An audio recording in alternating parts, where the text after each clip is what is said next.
नमस्कार, मैं हूं खुशबू पांडे। स्वागत है आपका हमारे खास कार्यक्रम जनता सरकार में, जिसमें हम बात करेंगे सत्ता के सिंहासन से लेकर जनता के सरोकार तक। साथ ही हम आपको बताएंगे प्रदेश सरकार की हर उस योजना के बारे में जिनका सीधा संबंध हरियाणा के जनता से। योजनाएं प्रदेश के विकास को नई गति प्रदान करेंगी और हरियाणा की जनता का चहुमुखी विकास भी करेंगी, ताकि प्रदेश की जनता तरक्की की राह पर आगे बढ़े और हरियाणा प्रदेश निरंतर उन्नति की नई ऊंचाइयों को छूता हुआ प्रगतिशील रहे। तो अगले 30 मिनट तक बने रहिए हमारे साथ और देखते रहिए जनता सरकार।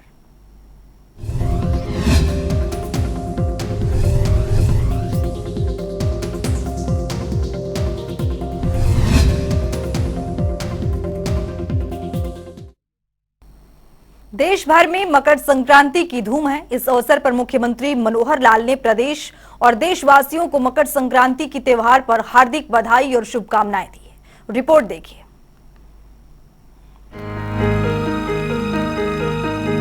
हरियाणा के मुख्यमंत्री मनोहर लाल ने करनाल में 13 जनवरी को लोहड़ी का त्योहार मनाया, तो वहीं मकर संक्रांति पर प्रदेशवासियों और देशवासियों को हार्दिक बधाई और शुभकामनाएं दी।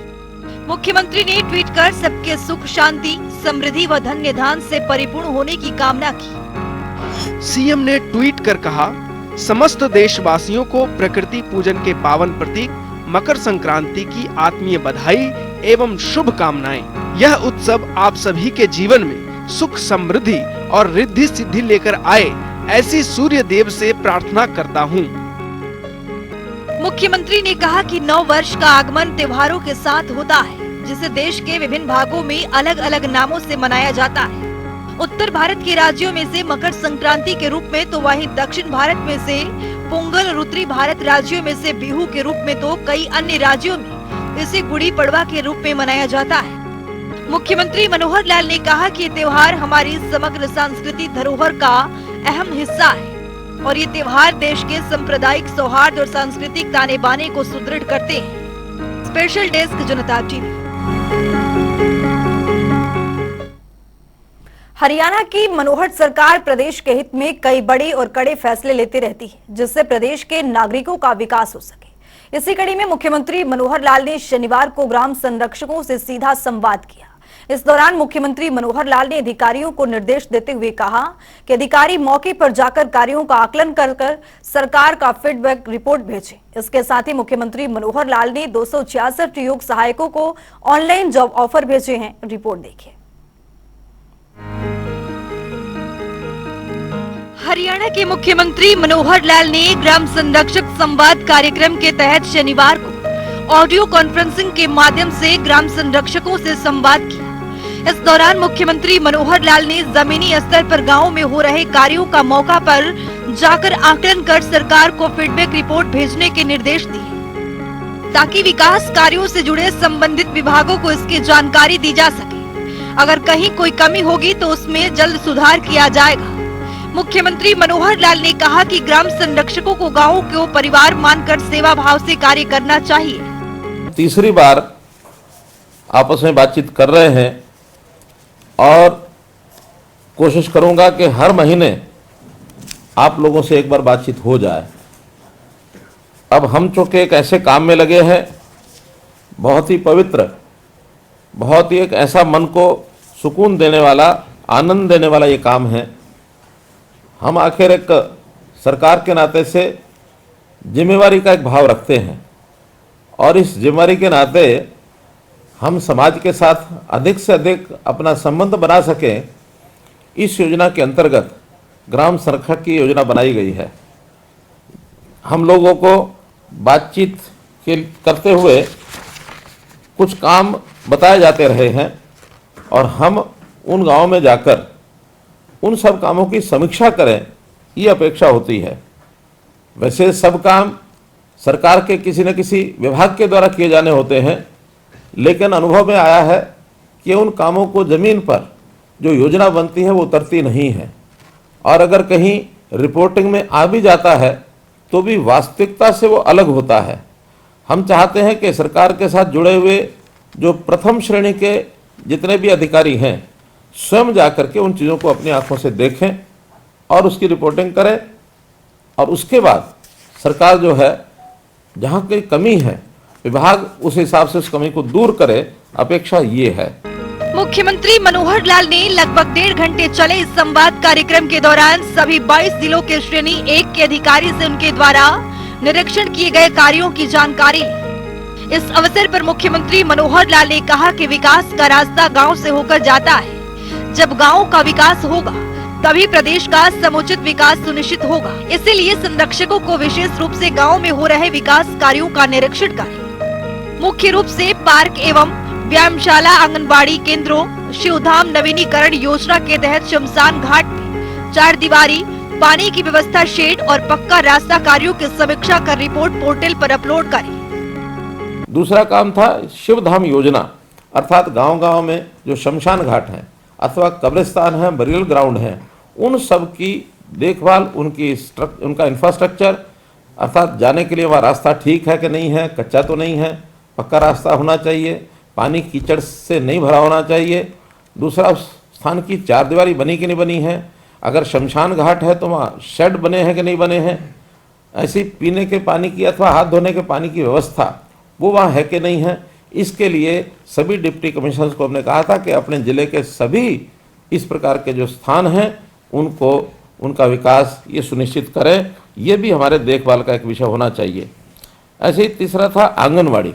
गांव-गांव में आंगनवाड़ी बहुत बनी हुई हैं, लगभग 25,000 से 28,000 तक ऐसी आंगनवाड़ी, कुछ बंद होती हैं, कुछ खुलती हैं, लेकिन उनके भवन रखरखाव या किराए के भवन हैं तो वहाँ भी व्यवस्था ठीक है कि नहीं है, शौचालय वहाँ है कि नहीं है, पानी पीने के पानी की व्यवस्था है कि नहीं है, छोटे बच्चों के बैठने के लिए ठीक से प्रबंध है कि नहीं है, गर्मियों में वहाँ कोई पंखा लगाया कि नहीं लगा। तो ऐसी सारी चीज़ें देखना, और वहाँ बच्चों की उपस्थिति होती है कि नहीं होती है, आंगनवाड़ी की हमारी बहनें, सुपरवाइज़र अथवा जो उनकी जो भी शिक्षिकाएँ होती हैं वो वहाँ पहुँचती हैं कि नहीं पहुँचती हैं समय से, और ये सारी व्यवस्था देखने का काम भी हमको करना चाहिए। मुख्यमंत्री मनोहर लाल ने कहा कि ग्राम संरक्षक गाँव में 25,000 से कम वार्षिक आय वाले परिवारों से भी संपर्क करें और अपनी रिपोर्ट भेजें, ताकि सरकार ऐसे परिवारों को मुख्य धारा में लाने के लिए विशेष प्रयास कर सके। उन्होंने कहा कि मुख्यमंत्री अंत्योदय परिवार उत्थान योजना के माध्यम से विशेष कैंप लगवाकर ऐसे परिवारों के सदस्यों को रोजगार मुहैया करवाएंगे, ताकि उनके जीवन स्तर में सुधार हो सके।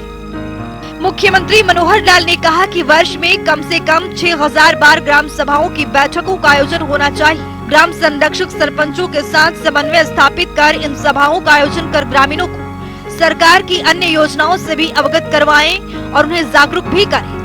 इसके साथ ही उन्होंने ये भी कहा कि सरकार का 1,000 पार्क एवं व्यायामशालाएं स्थापित करने का लक्ष्य है। अधिकतर गाँव में व्यायामशालाएं बनाई जा चुकी हैं। इन पार्क में लोग व्यायाम कर, योग कर शरीर को स्वस्थ बना सकते हैं। इसके लिए सरकार द्वारा इन पार्क एवं व्यायामशालाओं में योग सहायकों की नियुक्ति की जा रही है। हमने जब पहली बार आप लोगों से बातचीत की थी तो उस समय मुख्य रूप से जो काम बताए थे, एक पार्क एवं व्यायामशाला योजना यह है कि हर गांव में 2 एकड़ भूमि पर, कम से कम 2 एकड़ हो, बड़ा गांव हो तो ज़्यादा भी होगी, वहाँ पार्क एवं व्यायामशाला बने, ताकि वहाँ के युवक, वहाँ के महिलाएं, पुरुष, खास करके ऐसे लोग जो अपने शरीर को योग करने के साथ साथ, व्यायामशाला में व्यायाम करने के साथ साथ अपनी सैर कर सकें, छोटे बड़े खेल खेल सकें, शरीर को स्वस्थ रख सकें, शरीर को बलशाली बना सकें। गांव में जैसे पहले अखाड़ों की एक परंपरा होती थी, तो उसी परंपरा को पार्क एवं व्यायामशाला के माध्यम से पूरा करना, ये उसका उद्देश्य था। तो हम लोगों ने अभी पहले चरण में 1,000 गांव में पार्क एवं व्यायामशाला बनाने की योजना बनाई थी, और उसमें हर एक जगह एक योग सहायक, इसकी नियुक्ति करने का भी प्रावधान हमने किया है। इससे पहले कि मुख्यमंत्री मनोहर लाल ने हरियाणा कौशल रोजगार निगम के माध्यम से 266 योग सहायकों को ऑनलाइन जॉब ऑफर भेजे। उन्होंने आवेदकों से फोन पर बातचीत भी की और उन्हें जॉब ऑफर प्राप्त करने के लिए बधाई भी दी। लगभग 340 योग सहायकों को पहले की नियुक्ति किया जा चुका है। इस अवसर पर उन्होंने कहा कि ग्राम संरक्षक युवा क्लब, भूतपूर्व सैनिकों या प्रबुद्ध नागरिकों की एक समिति बनवाकर भी इन पार्क एवं व्यायामशालाओं का रख रखाव भी सुनिश्चित करें। आपको बताते हुए मुझे खुशी हो रही है कि आज भी आधे घंटे पहले उनमें से 266 योग सहायक के लिए नियुक्ति का यानी पत्र देने का बटन मैंने दबाया है। इससे पहले 380 योग सहायक तय हो चुके हैं, तो कुल मिलाकर 600 से ऊपर हो गए हैं। 1000 में बाकी सभी पूरे करेंगे। तो जिन जिन गांव में पार्क और व्यायामशाला बनी है अथवा बन रही है उस सारे का ध्यान करना है। हम तो केवल उसको एक समीक्षा के नाते उसका रिव्यू करके आए कि किस स्थिति में क्या चीज़ है। व्यायामशाला बनने के बाद वो चालू स्थिति में है कि नहीं है, वहाँ लोगों की गतिविधियाँ होती हैं कि नहीं होती हैं, अगर निर्माणाधीन है तो वो ठीक से निर्माण हो रही कि नहीं हो रही है, और जहाँ ये इस प्रकार का निर्माण पूरा हो चुका है वहाँ हम अपने वहाँ के सरपंच से बातचीत करके और उसके ऊपर एक वरिष्ठ लोगों की समिति अथवा वहाँ के कोई एक्स सर्विसमैन हो उनके नेतृत्व में समिति अथवा कोई युवा क्लब हो, युवाओं के माध्यम से उसकी देखरेख करने का काम यदि एक उस प्रकार से वहाँ करेंगे वॉलंटरली तो मुझे लगता है उसको आसानी से हम संभाल सकेंगे। उसके आगे मेंटेनेंस के लिए पंचायत के द्वारा भी उससे काम कराए जा सकते हैं, सरकार भी उसमें काम के लिए सहयोग करेगी। तो एक काम तो ये है जो हमने करना है। मुख्यमंत्री मनोहर लाल ने कहा कि गांव में विकास कार्यों के लिए पंचायती राज संस्थाओं को 1100 करोड़ रुपए का बजट इस वित्त वर्ष की अंतिम तिमाही में दिया गया है। इसमें से 850 करोड़ केवल पंचायतों को दिया गया है। ग्राम पंचायतों से प्रस्ताव पारित करवाकर जल्द से जल्द कार्य करवाना सुनिश्चित करें। इस कार्यक्रम में मुख्यमंत्री के मुख्य प्रधान सचिव DS ढेसी, विकास एवं पंचायत विभाग के अतिरिक्त मुख्य सचिव अनिल मलिक, मुख्यमंत्री के उप प्रधान सचिव के मकरंद पांडुरंग, विकास एवं पंचायत विभाग के महानिदेशक संजय जून, मुख्यमंत्री के राजनीतिक सलाहकार भारत भूषण भारती सहित अन्य अधिकारी उपस्थित रहे। जनता टीवी के लिए चंडीगढ़ से पवन सिवर की रिपोर्ट। हरियाणा के बिजली मंत्री रणजीत सिंह चौटाला ने जनता टीवी से खास बातचीत की। इस दौरान रणजीत सिंह चौटाला ने कहा कि हरियाणा में भी गुजरात की तर्ज पर उद्योग को 24 घंटे बिजली देने की तैयारी है। उन्होंने कहा कि उद्योग को बिजली की एक्सप्रेस डिलीवरी सरकार देगी। इसके साथ ही रणजीत सिंह चौटाला ने कहा कि प्रदेश के करीब 57 गांवों को जगमग योजना के तहत 24 घंटे बिजली मिल रही है। इसके अलावा तमाम मुद्दों पर रणजीत सिंह चौटाला ने खास बातचीत की है, सुनिए। हरियाणा के गांव में जगमग योजना के तहत 24 घंटे बिजली दी जा रही है और इसी की तर्ज पर अब जो गुजरात में जिस तरह से इंडस्ट्री को बिजली 24 घंटे मिल रही है उसी तर्ज पर हरियाणा की इंडस्ट्री को भी 24 घंटे बिजली मिले, उसको लेकर बिजली विभाग विचार कर रहा है किस तरह से इस योजना को आगे बढ़ाया जाएगा और प्रदेश में जगमग योजना का दायरा कहां तक पहुंचा है। इन तमाम मुद्दों पर बातचीत करने के लिए मेरे साथ हरियाणा के बिजली एवं जेल मंत्री चौधरी रणजीत सिंह चौटाला मौजूद है। सर, अभी हरियाणा में आप जगमग योजना के तहत 24 घंटे बिजली दे रहे हैं, वो दायरा कहां तक पहुंचा है, कितने गांव में आप बिजली दे रहे हैं और आगे इसको किस रूप में और बढ़ाने जा रहे हैं? अब ये हमारा कुल 5700 गांव हमने क्रॉस कर लिए, जहाँ टोटल 6307 गांव हैं जिनमें हम 5700 गाँव में बिजली 24 घंटे दे रहे हैं। ये एक रिकॉर्ड है जो 84% है जगमग योजना में। मेरे ख्याल में देश में सबसे ज़्यादा हमारा है। नंबर 2, अभी हम एक जो आप उसका कह रहे थे एक्सप्रेस फीडर देने की, एक्सप्रेस डिलीवरी देने की बात, उसके लिए अभी हमारी एक बड़ी हाई पावर्ड मीटिंग हुई थी पावर डिपार्टमेंट की, जिसमें ऑनरेबल CM साहब भी थे और हमारे दूसरे मिनिस्टर जो हमारे MD प्रिंसिपल सेक्रेटरी सभी उसमें थे। उसमें ये हुआ कि हमारे बिजली के मामले में हम अपने आप को, क्योंकि NCR में आगे जनरेटर चलते नहीं, तो हम अपने आप को कैसे करें। उस पर यह करा कि सरप्लस ज़मीन है, हम सरप्लस हम पे पावर है, हम इसे एक्सप्रेस डिलीवरी में दें, क्योंकि जनरेटर जो है वो 18-19 रुपये पर यूनिट लेते हैं और जब आपकी पावर नहीं होगी तो जो मैन्युफैक्चरर हो जाएगा और वो फिर हेड पे जो कॉस्ट जाएगी वो उस पर कंज्यूमर के हेड पे जाएगी। तो ये करके ये तय हुआ कि हम बिजली का ये करें कि कुछ ऐसा जैसे गुजरात में लाइकवाइज है कि एक्सप्रेस डिलीवरी दें, 24 घंटे लोगों को बिजली मिले। उसमें एक एग्रीमेंट करना होता है कि हम गारंटी देते हैं कि आपको 24 घंटे बिजली देंगे। उसके बाद वो बढ़ा के उन्हें 18 रुपये लेना है, उसे हम 7 से अगर 8 रुपये कर लेंगे तो 1 रुपये में फ़र्क नहीं पड़ेगा। वो इस बात के लिए बहुत तैयार है, उन्हीं की ये प्रपोजल है कि साहब हमें गुजरात की तरह दें। तो हमारे काफ़ी सीरियसली इस पर चर्चा हुआ। हम कोई टीम भेजेंगे जो गुजरात स्टडी करके आए, उसके बाद हम चाहेंगे कि वो इस तरीके से दें। तो उसमें 1 रुपया उन्हें बढ़ने पे हमारा 7 करोड़ रोज़ का खर्च है, 7 करोड़ यूनिट रोज़ की कंजम्पशन है इंडस्ट्रीज़ की। अगर हमारा 1 रुपया बढ़ता है तो 7 करोड़ रुपया रोज़ बढ़ता है। 7 करोड़ का मतलब कि एक साल में हमारा कोई 3000 करोड़ रुपया बढ़ेगा। अगर हम ऐसा कोई जब हम नहीं दे सकते एक्स्ट्रा उससे पैकेज में हमें वो एग्रीमेंट में देना भी पड़े तो 1000 करोड़ देना पड़े, भी हमें 1502 करोड़ बचेगा। तो ये करके कर रहे हैं कि एक्सप्रेस डिलीवरी पे हम इस पे सीरियसली चर्चा कर रहे हैं। इसके साथ ही सीएम साहब का एक ये कहना था कि हम सोलर पावर पे ज़्यादा जाएं। उसमें किसानों को रात को पानी लगाना पड़ता है, जो रात को जिसने 12 बजे जाके पानी तोड़ना है वो 10 बजे उठेगा, खेत में जाएगा, ट्यूबवेल पे जाके पानी में उसे रात को खड़ा होना। ऐसी ठंड में पूरी रात निकालना दिसंबर जनवरी में बड़ा मुश्किल है। तो हम कह रहे हैं कि अगले साल तक हम इससे पहले 6-7 महीने में हम चाह रहे हैं कि उनका ये मन था कि हम सोलर पे ज़्यादा जाएं। तो 10 मेगावाट का एक प्लांट को 40 करोड़ रुपए में लगता है। हम सारे हरियाणा में सभी जिलों पे जिला मुख्यालय पे ये करेंगे। जब एक 10 मेगावाट है उस पर आप मान के चलें कि 4000 ट्यूबवेल उस पर 4 से 5000 ट्यूबवेल चल जाते हैं, तो काफ़ी बड़ा रिलीफ होगा। किसानों को इसमें ये फ़ायदा होगा कि उन्हें रात को पानी में नहीं खड़ा होना पड़ेगा, दिन में उन्हें मिलेगा। हमें वो बिजली 2-2.5 रुपये कॉस्ट करेगी, 2-2.25 रुपये, और जो बाज़ार में हम लेते हैं या थर्मल की वो 5-6 रुपये है। तो हमारा रेवेन्यू बचता है। किसान को ये फ़ायदा है कि उसे पानी में ठंड में नहीं जाना पड़ता, उसको दिन में नज़र भी आता है पानी कहाँ तक लग गया। तो इस पे हम सोलर पे तो बहुत निश्चित रूप से तय है कि हम जा रहे हैं। सर, ये जो आप गुजरात के उद्योगों की तर्ज पर हरियाणा के उद्योगों को जो एक्सप्रेस लाइन पर लेकर आने की तैयारी कर रहे हैं, दिल्ली एनसीआर के आसपास अब हरियाणा ही एक ऐसा विकल्प बचा है। वहाँ पर इंडस्ट्री डेवलप हो रही है, केएमपी जो बना है इसके आसपास अब आने वाले समय में और ज़्यादा इंडस्ट्री डेवलप होगी। इसी तरह से दिल्ली और नोएडा के बाद जो लोग हैं वो भी हरियाणा एनसीआर क्षेत्र में गुड़गांव, बहादुरगढ़ या सोनीपत इस एरिया में शिफ्ट हो रहा है। तो जो बड़ी बड़ी बिल्डिंग है, सोसाइटीज़ बनी हुई हैं, फ्लैट बने हुए हैं, वहाँ पर भी जो है वो जो लाइट का लोड है वो ज़्यादा रहता है। तो इंडस्ट्री के साथ साथ बड़ी जो हाउसिंग सोसाइटीज है उसमें भी विचार कर रहे हैं कि हमारे बहुत जो है ये आपके ऑफिस से बहुत आगे जितनी कंपनीज हैं उनके सब के, क्योंकि दिल्ली में जो नहीं है सब उसमें आ रहे हैं। जो नेशनल बैंक है उनके ऑफिस भी हमारे आ रहे हैं। कितनी दिल्ली के साथ है, इस करके सारा जो इंसिडेंटल डेवलपमेंट है सब लोड जो है वो हरियाणा पे आ रहे हैं। इंडस्ट्रीज भी दिल्ली की हरियाणा में शिफ्ट होती जा रही है। दिल्ली में रेजिडेंशियल एरिया नहीं रहा, अब इतना महंगा हो गया कि एक आपके अगर 3 बच्चे हैं तो वो समझता है कि वहाँ जाके हम फ्लैट ले लें और बच्चों को बिजनेस में पैसा दे दें। वो ऐसे उठ के जो हमारे जितने ग्रुप हाउसेज आ रहे हैं, आपका डीएलएफ के हैं, यूनिटेक के हैं, आपका टीडीआई के हैं, वाटिका के हैं, ये सब वहाँ आ रहे हैं। और उसके आने के बाद एक एक फ्लैट में 6-6, 5-5 एसी लगते हैं, तो पावर कंजप्शन निश्चित रूप से बढ़ेगी। तो अब उन्हें भी मीट आउट करने के चलना पड़ रहा है।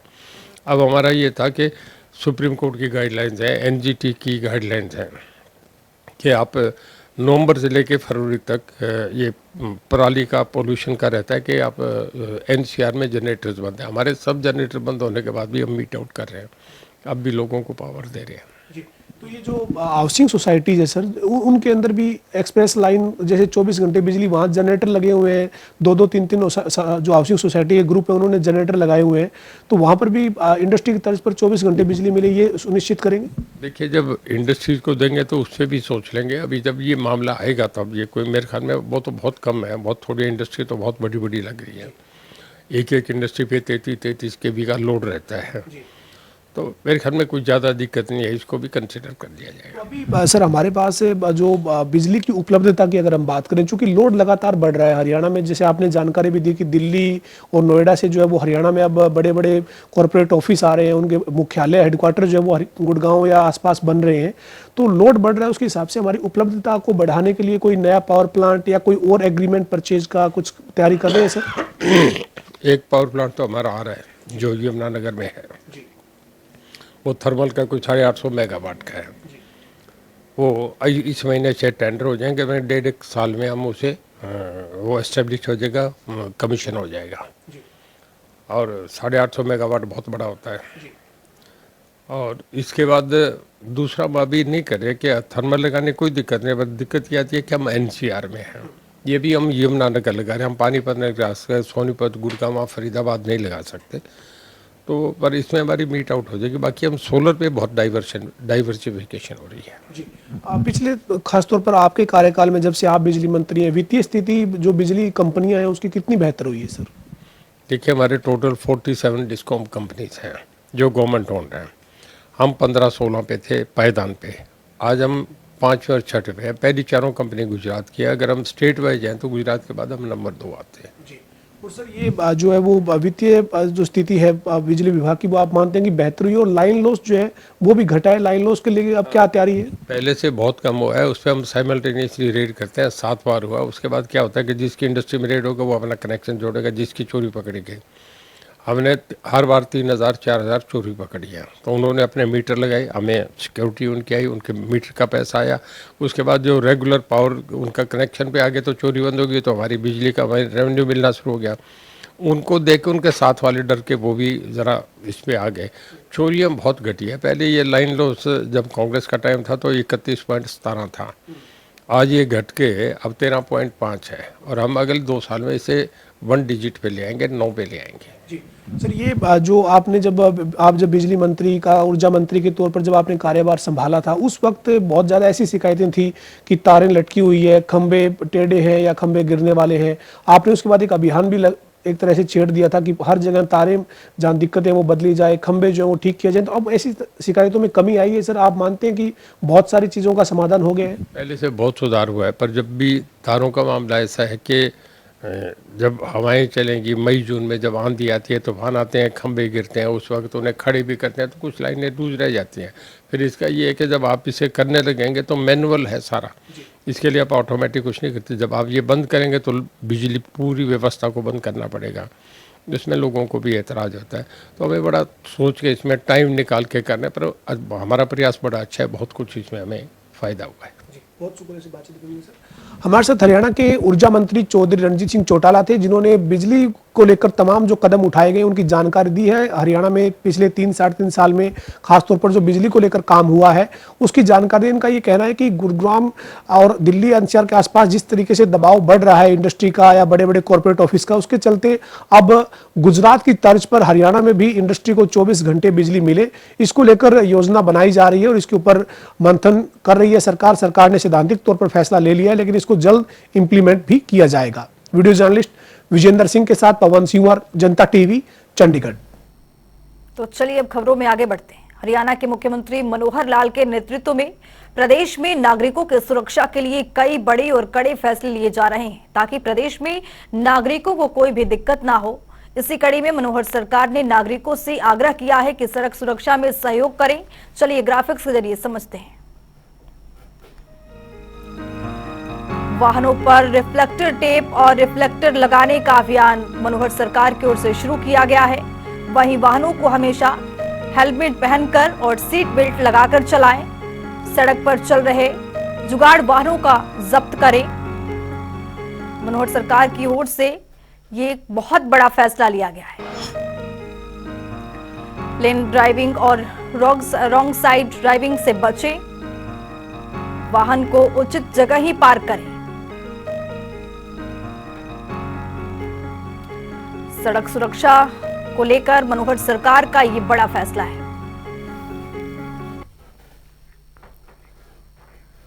वहीं हरियाणा की मनोहर सरकार अब हरियाणा प्रदेश को अपराध मुक्त करने के लिए कई बड़े फैसले ले रही है। साथ ही अपराधी और हथियार तस्करी करने वालों को प्रदेश से नाम निशान मिटान रही है। चलिए ग्राफिक्स के जरिए समझेंगे। अपराध मुक्त होता जा रहा है हरियाणा। वर्ष 2022 में पुलिस के रडार पर हैं आपराधिक गैंग। 3164 अवैध हथियार, 3262 कारतूस बरामद किए गए हैं। तो वहीं 459 गैंग के 1409 आरोपी को गिरफ्तार किया गया है। मनोहर सरकार में मनोहर सरकार लगातार अपराध मुक्त हरियाणा बना रही है। अवैध हथियारों पर बहुत बड़ा प्रहार कर रही है। इसके साथ ही हरियाणा की मनोहर सरकार ने प्रदेश के हित में एक और फैसला लिया है। मुख्यमंत्री मनोहर लाल के नेतृत्व में प्रदेश में KG to PG मॉडल के स्किल इनोवेटिव स्कूल खोलने जा रही है। ग्राफिक्स के जरिए देखेंगे। प्रदेश में स्कूल खोले जाएंगे KG to PG मॉडल के स्किल इनोवेटिव स्कूल। ग्रॉस आपको बता दें वोकेशनल स्किल एजुकेशन की तैयारियां हैं। स्कूलों में श्री विश्वकर्मा कौशल विश्वविद्यालय संचालित करेगा KG to PG मॉडल के स्कूल। पहले चरण में 10 जिलों के खोले जाएंगे विद्यालय। वहीं ग्रॉस एजुकेशन रेशो में आगे होगा सुधार। तो चलिए अब जान लेते हैं कि आज के इस सवाल का विजेता कौन है।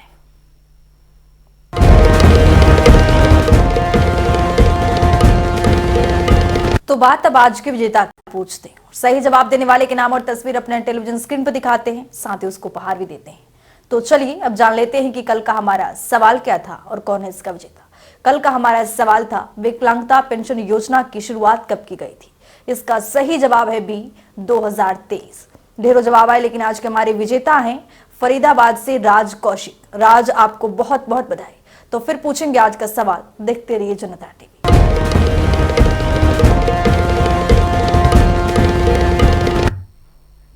तो चलिए अब जान लेते हैं कि आज के सवाल का विजेता कौन है।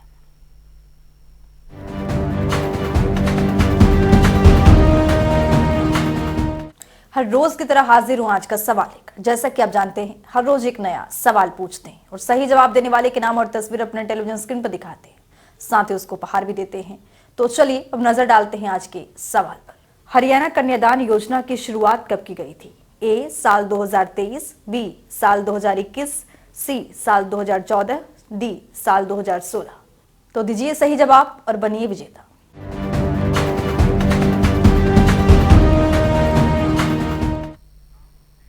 तो हमारे खास कार्यक्रम के जरिए हमारा मुख्य उद्देश्य है हरियाणा सरकार की कल्याणकारी योजनाओं की जानकारी देना। तो हमारे खास कार्यक्रम में आज के लिए इतना ही। नमस्कार।